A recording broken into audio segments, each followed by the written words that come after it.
OBC आरक्षण वाचवण्याकरता 10 ऑक्टोबरला नागपूरमध्ये काढलेल्या ओबीसी मोर्चाच्या एक दिवस आधीच आयकर विभागानं विजय वडेट्टीवार यांना नोटीस पाठवली होती। यावर विजय वडेट्टीवार यांनी प्रतिक्रिया दिली आहे। ओबीसीचं काम करतोय तुम्हाला इथे सांगतो सुरेश भाऊ, 10 तारखेला मोर्चा होता आणि 9 तारखेला इन्कम टॅक्सची नोटीस आहे। अरे हम डरने वाले नहीं है, क्या कर लोगे रे तुम? हम छाती आयुष्यात जे काही उभं झालोय ते आम्ही संघर्षातून दादा उभे झालेली माणसं। तो संघर्ष आम्ही केलाय। या जिल्ह्यातील प्रत्येक माणसाला माहित आहे, इथल्या मातीला माहित आहे, इथल्या दगडाला माहित आहे। अभिनेते सुधीर दळवी यांची प्रकृती गंभीर आहे। मुंबईतल्या लीलावती रुग्णालयात त्यांच्यावर सध्या उपचार सुरू आहे।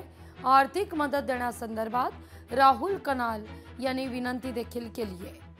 श्री साईबाबा संस्थान ट्रस्टला राहुल कनाल यांनी विनंती केलेली आहे। आर्थिक सहकार्य करण्याच्या दृष्टीने शिर्डी के साईबाबा या गाजलेल्या चित्रपटात साईबाबांची भूमिका साकारून अभिनेते सुधीर दळवी घराघरात लोकप्रिय झाले, पण गेल्या काही दिवसांपासून त्यांची प्रकृती खालावली आहे। 86 वर्षीय आहेत सुधीर दळवी। हे सेप्सिस या गंभीर आजारानं त्रस्त आहेत। त्यांच्यावर मुंबईतल्या लीलावती रुग्णालयात सध्या उपचार सुरू आहेत। 8 ऑक्टोबरला खरं तर त्यांना रुग्णालयात दाखल करण्यात आलेलं होतं।